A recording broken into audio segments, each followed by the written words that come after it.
tapi mengganggu masyarakat sekitar. Gimana Bang Ali Mukhtar Ngabalin, pendapat Anda? Terima kasih.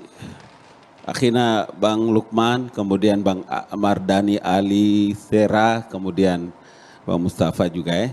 Assalamualaikum warahmatullahi wabarakatuh. Memang perkembangan Islam itu kan dia tidak statis, tapi dia terus mengalami perubahan. Karena itulah maka memang kalau Anda membayangkan di kota atau membayangkan daerah-daerah kecil tertentu di Jawa atau di mana-mana, di kelompok-kelompok mayoritas, iya. Tapi Nabi itu kan dia bilang, wa qalilun uhustal hadza lil ummati. Bagian-bagian terkecil dari kehidupan umatku itu, ada orang-orang yang hidup pada zaman Makkah dan Madinah itu orang-orang Yahudi, kafir Quraisy, yang dihormati oleh Rasul juga. Bayangkan pada periode Rasul itu azannya diarahkan ke barat. Tapi karena di barat itu ada Zamina dan Zubarah, tinggal di situ dan suara azan itu disuruh oleh Rasul, arahkan kepalamu ke selatan karena saudaramu sedang tidur. Di mana logikanya? Peradaban itu Pak, itulah peradaban itu yang dibangun oleh the founding father kita dengan nilai-nilai dasar Pancasila. Kita betul mayoritas di Republik ini, tapi ada hidup kita punya saudara-saudara lain, Katolik, Protestan, Hindu, Buddha, Konghucu, harus dihormati itu. Kenapa begitu? Dia tidur dengan kesejukannya. Kita orang Islam memang dua hal. Hal yang pertama azan itu adalah untuk mengingatkan orang bangun kalau subuh. Yang kedua itu azan itu tidak boleh mengganggu orang lain. Itu ada loh zaman Nabi. Tidak saja di Makkah, tapi Nabi hijrah ke Madinah pun ada. Tapi Sejarahnya saat ini ada. bahkan kenyataannya tidak begitu Bang Ngabalin. Itulah yang saya bilang bahwa kita kelompok paling besar di Republik ini, kita menjadi mercusuar, menjadi teladan bagi kehidupan saudara-saudara kita yang lain. Kenapa? Karena kita butuh hidup yang panjang dengan Republik ini Pak.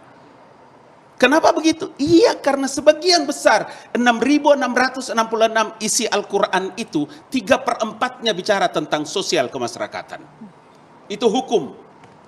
Nah, kita sekarang hidup pada zaman modern. Saya mohon maaf ini abang saya.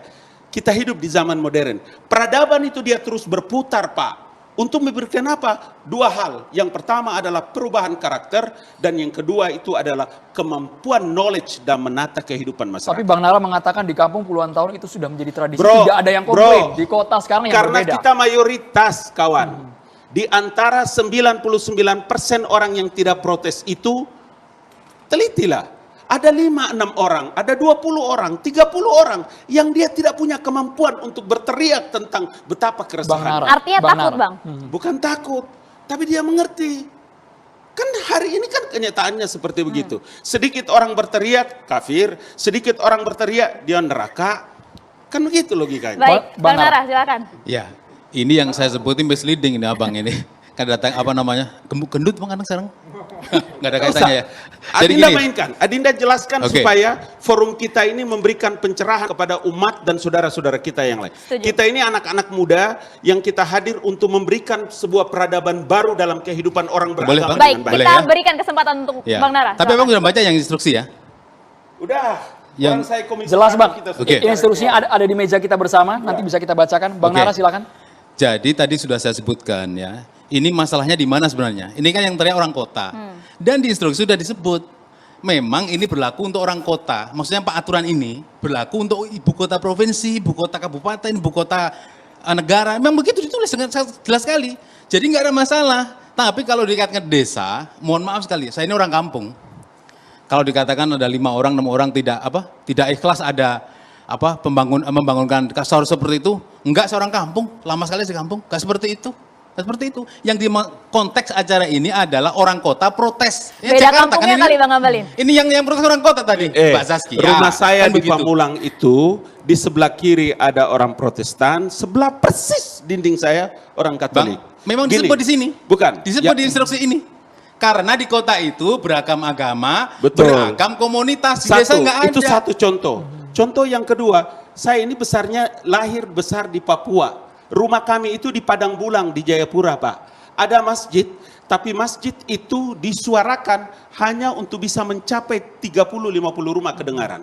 Itu kan yang Bilal bin Rabah dipakai kan dalam hadis Nabi. Coba baca hadis Nabinya. Baik. Dalam Sirah Nabawiyah dijelaskan itu. Supaya apa? Supaya tidak mengganggu. Tidak mengganggu saudara-saudara kita yang Katolik dan Protestan. Baik. Kalau pada zaman Nabi, Yahudi dan kafir Quraisy. Itu hukum itu. Baik, Bang Ali Sejarah Mokhtar, mencatat sedikit itu. Bang boleh. Ara, Sedikit, kita masih boleh. banyak segmennya Oh, Bang. boleh. Ini saat ini kami sudah memegang ini surat edaran Oke, dibahas dari tadi. ditanda tangan tahun 2018, di sini tercantum Dirjen Bimas Islam. Nah, saya yakin Pak Menteri Agama periode yang waktu itu Pak Lukman sangat memahami isi surat edaran ini. Sesaat lagi akan kita bahas ya. Maria, Nanti ya. usai jeda ditahan dulu Pak Lukman dan kami nanti juga akan hadir